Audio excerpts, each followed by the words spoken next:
Hey, Elonites or Musketeers, welcome to the Tesla space where we share the latest news, rumors, and insights into all things Tesla, SpaceX, and Elon Musk. Although, admittedly, we haven't really touched on SpaceX yet, but it's coming. Today, we're going to do our best to help potential Tesla buyers answer a very tough question. Do you choose the Model 3 or the Model Y as your brand new car? It's definitely not an easy decision to make, as both cars are very practical, reasonably priced, pretty cool, and not entirely different from each other. So we're going to break down some of the key differences and look at the pros and cons of each option, hopefully giving you a bit more insight to narrow down that buying decision. Okay, before we get into any fun features like which one is faster or has bigger wheels, let's get into primary core differences between these two cars. The Tesla Model 3 is a tried and true sedan design, 4 doors, 5 seats, and a trunk. Plus a front trunk because this is an EV and there's no big ass motor under the hood, obviously. The Model 3 is a very sleek, curvy design with a low ride height that makes it look and feel like a very sporty car. The Model Y, on the other hand, is a crossover SUV. It's a relatively new design that kind of tries to bridge the gap between a big car and a small SUV. And it follows the trend of the consumer market moving towards SUVs as their preferred vehicle.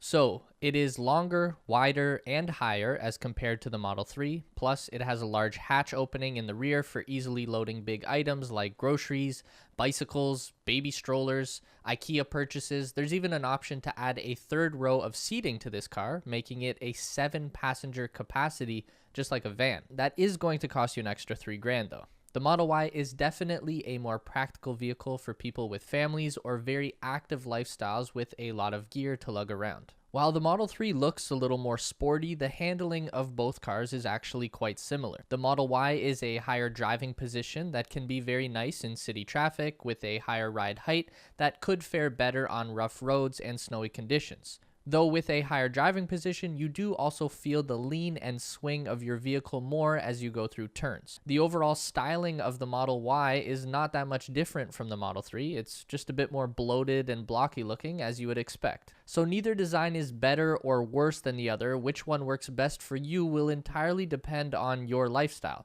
If you've got kids and a dog and you go adventuring on the weekends, then the Model Y all the way. If you're mostly driving solo and you appreciate a nimble, sporty car, then you'd be very happy with the Model 3. Here's where the two cars start to differ a good bit.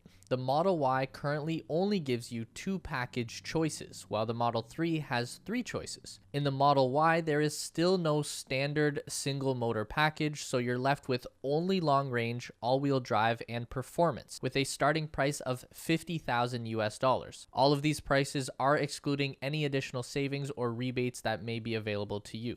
Over on the Model 3 side, you have the standard range plus a single motor base model that will only set you back $37,000. So if budget is your number one priority, there's your clear winner. If we move up to the dual motor, all-wheel drive, long range package on both cars, the price gap narrows to only about $3,000 more for the Model Y, going to the premium performance option for both vehicles, and the price continues to be very comparable, $55,000 for the Model 3 and $60,000 for the Y.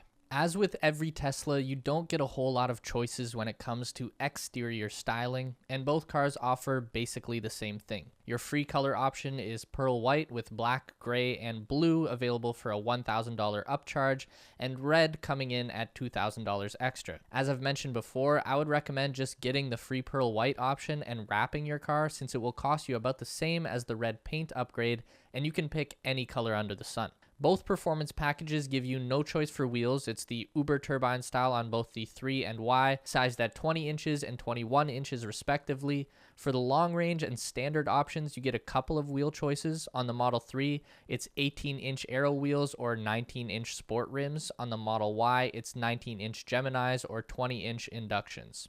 One extra to make the Model Y stand out is the option for a tow hitch. For $1,000, you can add a high-strength Class 2 steel tow bar, capable of towing up to 3,500 pounds. There's another win for the active outdoor folks with the Model Y. Interior options and features are exactly the same on both cars. You can have a white interior if you're into paying thousands of dollars for something that will be a nightmare to keep clean. Do you, my friends? Of course, Model Y will have that third row seating option, though it's not quite available yet. You'll have to hold off a bit before you can actually check that option off for an additional $3,000.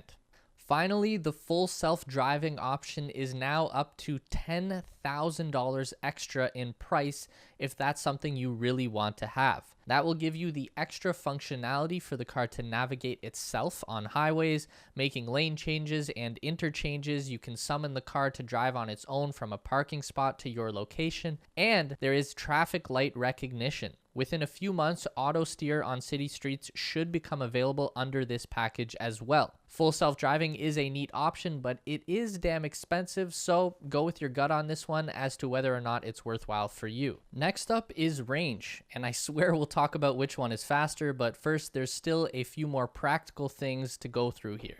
Range is something you will always have to keep in mind as an EV owner. There will not be the opportunity to pop into a gas station, fill up in 2 minutes, and get going. That's just not your life anymore. Luckily, these two cars are pretty damn close in this category, but there are considerations that need to be made. The Model Y is a bigger, heavier, and less aerodynamic car as compared to the Model 3, so it suffers from a reduced total range because of that. So if you want the most possible mileage out of your Tesla, the Model 3 long range would be the best option at 353 miles. The Model Y long range comes in a little behind at 326 miles. If this isn't as much of a concern for you, then the standard Model 3 might be all you need with 263 miles of range.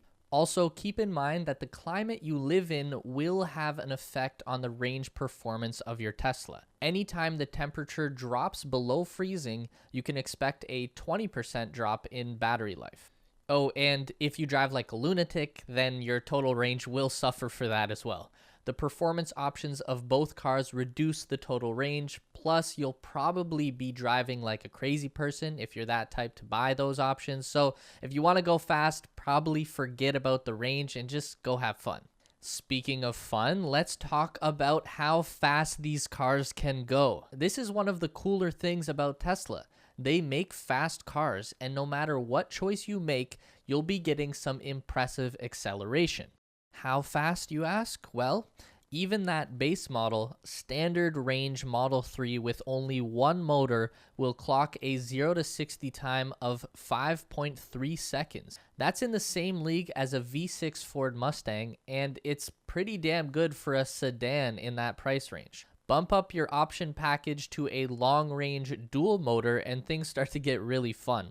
On the Model 3 long range, 0 to 60 comes down to 4.2 seconds, and the Model Y isn't far behind at 4.8 seconds. That makes this Model 3 version competitive with a Subaru WRX STI in acceleration, and Tesla still has one more upgrade to go. The performance option on both cars gives you maximum power plus lowered suspension, better brakes, bigger wheels, and a track mode that dials back all of the stability and traction control the car uses. This will get you down to a blazing 3.1 second 0 to 60 in the Model 3 and 3.5 seconds in the Y. Again, for comparison's sake, this Model 3 is faster than a Dodge Challenger Hellcat, faster than a Corvette ZR1, faster than a Shelby GT500 Mustang, all the while being way more comfortable and practical to drive than any of those cars,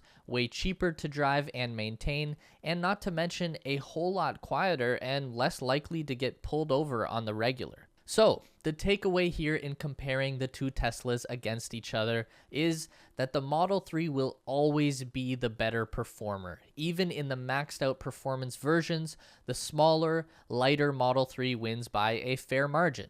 Not that the Model Y is slow by any means, but when it comes to the fun factor, a Model 3 would be the clear choice. One last note on this category, the long-range option for both of these cars does have the capability to get a little bit faster. Once you've got the car home, there is the option to buy a software-based acceleration boost on both models. This $2,000 firmware will shave an extra half second off the 0 to 60 time, but it will not get you the increased handling and braking capabilities that a proper performance model would bring. So let us know in the comment section down below. If you're buying a Tesla, would it be a Model 3 or a Model Y? If you want to continue to learn about everything regarding Tesla, SpaceX, and Elon Musk, we've got 2 more video options for you on the screen to check out.